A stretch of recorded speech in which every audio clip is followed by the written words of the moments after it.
Na Jangwani kwa maana ya timu ya wananchi Young Africans ambayo jana ikashusha vyuma vingine viwili ambavyo vitakwenda kuongeza nguvu kwenye klabu hiyo kuelekea mashindano mbalimbali kwa msimu unaokuja wa 2026 2027. Tuanze na eneo la ushambuliaji ambalo wamemtambulisha Hussein Juma Mihambo, kijana mdogo sana mwenye umri wa miaka 19 kutokea klabu ya Mashujaa ambaye amesajiliwa ndani ya Yanga na ametambulishwa siku ya jana. Sio tetesi, ni official ama ni rasmi, ametambulishwa ndani ya kikosi cha Yanga. Awali tulizungumza kama tetesi, lakini kwa sasa ni rasmi, ametambulishwa ndani ya kikosi cha Yanga. Hussein Juma Mihambo, miaka 19, kitokea Mashujaa.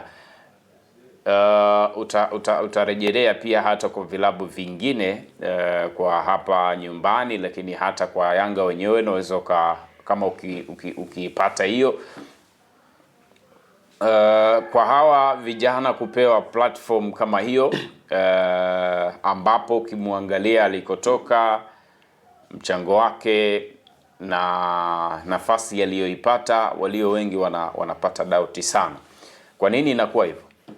Ya, nafikiri ni mitazamo ya watu tofauti.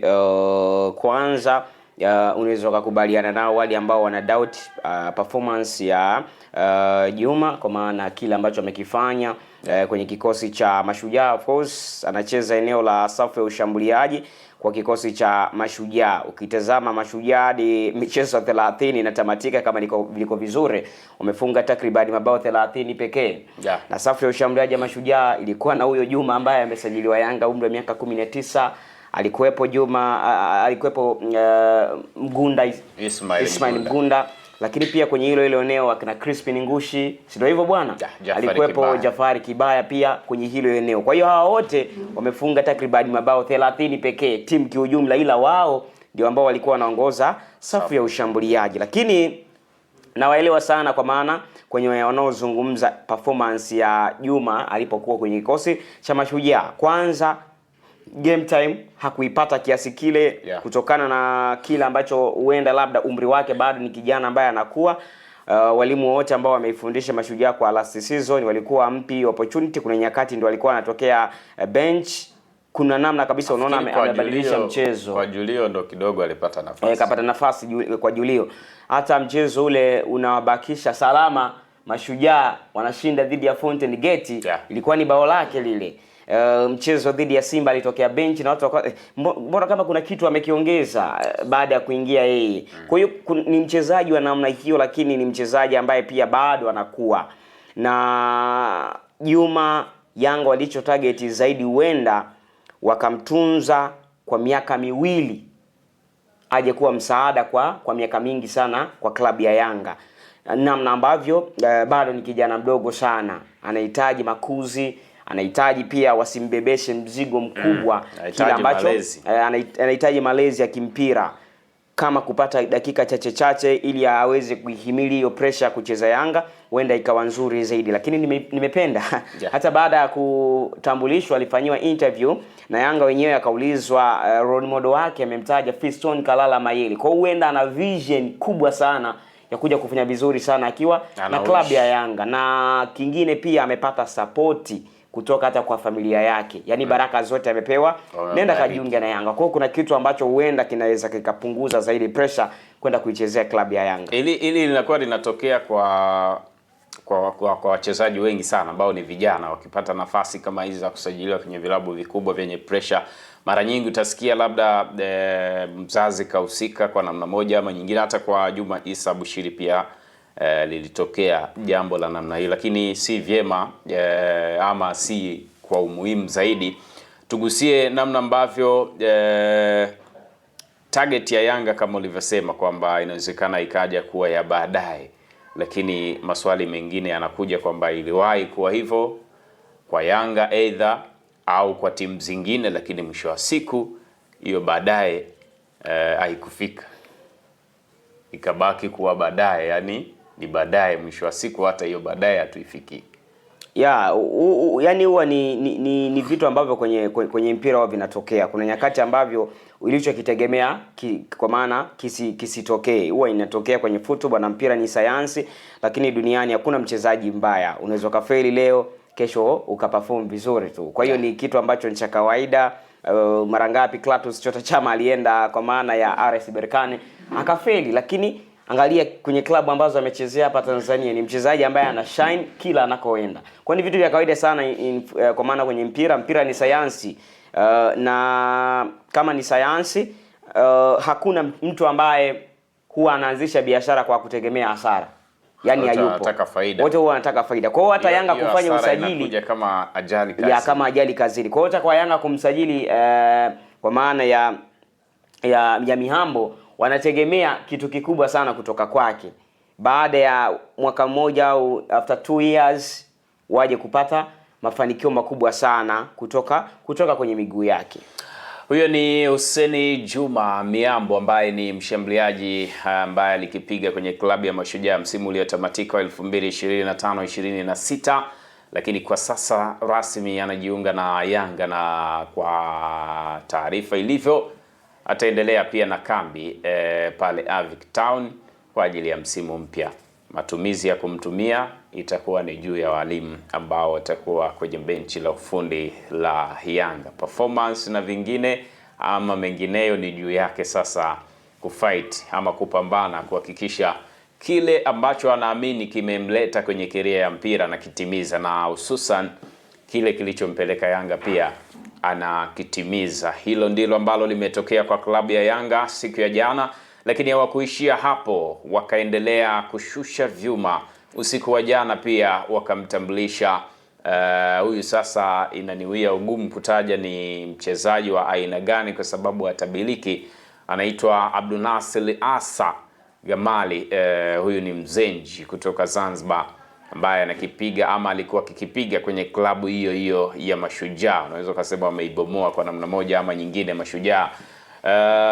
Kwa Mashujaa alikuwa anatumika kama mlinzi wa kulia, lakini kabla ya kusajiliwa Mashujaa na wakati anafika Mashujaa msimu wa 2023-24 alitokea kwenye klabu ya Mlandege ya visiwani Zanzibar, alikuwa ni winga, lakini baada ya kufika Mashujaa kutumika kwa walimu tofauti mahitaji ya klabu, akawa ni mchezaji kiraka ambaye kwa asilimia kubwa ya career yake ndani ya Mashujaa ameitumikia akicheza eneo la fullback wa kulia kulingana na mahitaji ya timu, lakini kiasili ni winga. Maana yake ni mchezaji ambaye anaweza akakuofa kwenye vitu vingi sana. Ndio maana hata Mashujaa baada ya kumsajili waliona kweli huyu anaweza akatuofa hata kwenye kulinda, kwa sababu ni mzuri sana kwenye kushambulia pale inapomhitaji kwa sababu asili yake ndio hiyo, lakini ni mzuri pia kwenye kukaba. Hilo amelidhihirisha takriban kwenye misimu miwili mfululizo akiwa Mashujaa la kucheza eneo hilo la fullback wa kulia.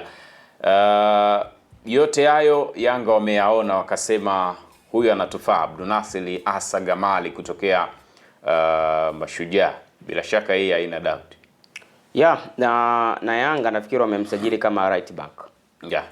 Zingine hizo sifa ambazo umejaribu kuzimention nafikiri zitakuwa ni kama supportive zaidi pale ambapo Yanga watahitaji kumtumia, ila wao wamemsajili kama right back, na taarifa zilizopo huenda Israel Patrick Mwenda tusimshuhudie kwenye kikosi cha msimu ujao, akatumika kama mtu ambaye anaweza akacheza zaidi kwenye hilo eneo pia ambalo yuko Yao Kwasi Atola ni eneo pia ambalo Gamal kumshawishi Mankoba inabidi akaze sana na ili amshawishi yeye ndo ataanza mbele ya Yao Kwasi Atola ama Yao Kwasi ataanza mbele ya Gamal. Kwa hiyo ni mchezaji ambaye kama ulivyojaribu ama kuitaja profile yake, nafikiri ni profile ambayo haihitaji doubt kama ulivyosema. Akiwa Mlandege miongoni mwa kikosi ujua ambacho kilitoa Mapinduzi Cup. Yeye alikuwepo. Gamal alikuwa moto sana mbele ya Simba, na alikuwa akicheza kama ulivyosema, alikuwa anatumika sana kwenye eneo la wide kwa maana eneo la kushambulia zaidi. Na ni mzuri pia kwa maana kimo chake ana kasi. Ujue Gamal sio mrefu sana sana kwenda juu, ila ana kasi lakini pia ni talent, namna ambavyo anaweza akashambulia kwenye space.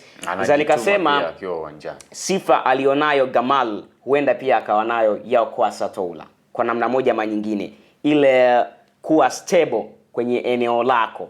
Yani kwenye mazingira yoyote ambayo unahitajika kwenda kuziba. Kukata tamaa. Yes, pia sio mtu ambaye anaweza kawa abiria uwanjani. Anapenda kusafa, anakimbia sana, ile kushambulia kuja kurudi tena, ni vitu ambavyo Gamal anavifanya sana. Sawa na anavyofanya hizo running, kwa maana nilikuwa nasema kutokata tamaa nikimaanisha kwamba kuna mabeki wengine labda akishapitwa anasema basi nalokuja liwe, lakini yeye anajitahidi, walau ana fight. Utamuona hata anapong'ang'ana kuchukua mali kwa mwingine, unaona kweli huyu ni mtu ambaye anapambana. Ni mchezaji mwenye sifa nyingi kama tulivyosema, lakini umri pia unawashawishi zaidi Yanga kwenda kumpa wakati mzuri sana wa kwenda kuwatumikia. Na ukiangalia ni miongoni mwa wachezaji ambao tumesema wana sifa nyingi sana. Kuna nyakati Yanga watahitaji labda kumtumia as a winger, kuna wakati watataka kumtumia Kaikomana kwenye eneo lake sasa hivi kiasili kama beki, huenda tukamshuhudia kwenye ile eneo. Kwa sasa hivi Gamal tunamzungumzia kama beki, ila aliwahi kutumika kama winga. Sawa tu na wachezaji wa zamani. Itategemeana sasa matumizi yake yatakuwa ni yapi kwenye klabu ya Yanga. Lakini tukiangalia kwenye eneo la viungo washambuliaji, na kuwa ni ngumu sana Gamali kwanza kama kiungo mshambuliaji, maana Yanga wana watu wengi sana kwenye hilo eneo. Kwangu mimi bado ni mchezaji ambaye Yanga wakimpatia muda mzuri na wakampatia game time, anaweza akawapatia kile ambacho wanakihitaji. Uzuri zaidi takribani misimu mitatu ambao wamecheza, miwili akiwa Mashujaa, pia akiwa hata Mlandege, sio mtu ambaye anaweza akawa anapata injury za mara kwa mara. Kwa hiyo huenda pia ikawa ni faida kubwa sana ambayo Yanga watamuhitaji zaidi, kwa maana atumike kwenye dakika nyingi sana akiwa na uzi wa Young Africans. Huo ni usajili wa Yanga ambao inawezekana pia wengi wameuzungumzia. Tumalizie kwa namna ambavyo umeona atahitaji vitu gani ambavyo vinaweza kumfanya aongezee kwa vile alivyo navyo kwa Yanga, kwa sababu klabu alipotoka na anapokuja ni timu mbili tofauti kwenye mahitaji, kwenye uendeshaji na mambo mengine kama hayo. Atahitaji vitu gani haswa Gamali ili aweze kuwa kwenye level ya Yanga? Maana imekuwepo mijadala kwamba mchezaji fulani huyu ana level sio ya kucheza Yanga, huyu ana level ya kucheza Simba, ana level ya daraja la kati, ndio katoka daraja la kati sasa anakwenda Yanga. Vitu gani ambavyo anaweza ama Yanga wakamuongezea ili awe bora zaidi? Nafikiri ni yeye mwenyewe kufanya kile kilicho yani vitu vya muhimu tu kama mchezaji, ukiwa ndani ya uwanja au ukiwa nje ya uwanja. Fanya vitu ambavyo ni vya msingi ambavyo vitaisaidia timu kupata matokeo. Kuna nyakati ambazo unaona kabisa mchezaji labda anaweza akajiingizia pressure mwenyewe kwenye nyakati tu za kufanya kitu ambacho sio cha ulazima, yeye anaamua akifanye.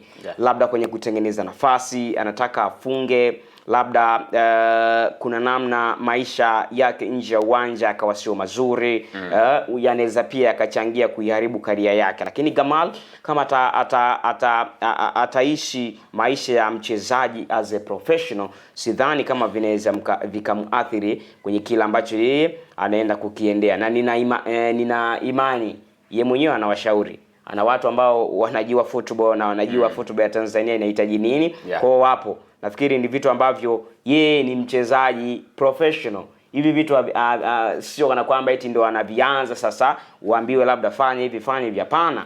Ni mchezaji ambaye amesha tu prove vitu vingi sana kwenye ligi. Kwa hiyo ni yeye tu kuendelea pale alipoishia na kutimiza ndoto zake, ndoto za ujue ndoto za watu wengi sana, watoto wengi nicheze Simba au nicheze Yanga.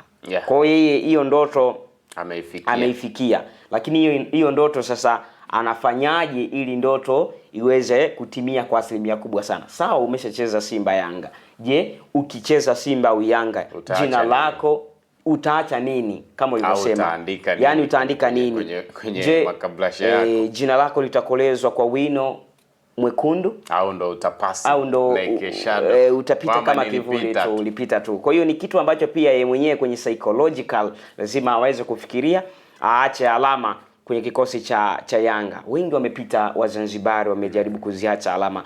Leo hii Shwaboy anaondoka Yanga, au Mudathir anaondoka Yanga, Abdullah Baka anaondoka Yanga. Kuna alama ambazo walishaziacha, na uzuri zaidi yeye ni Mzanzibari. Hata kwa hiyo wakirudi kule kwenye vyumba wanaangalia ili jina liliwahi kupita hapa, liliwahi kufanya vyema.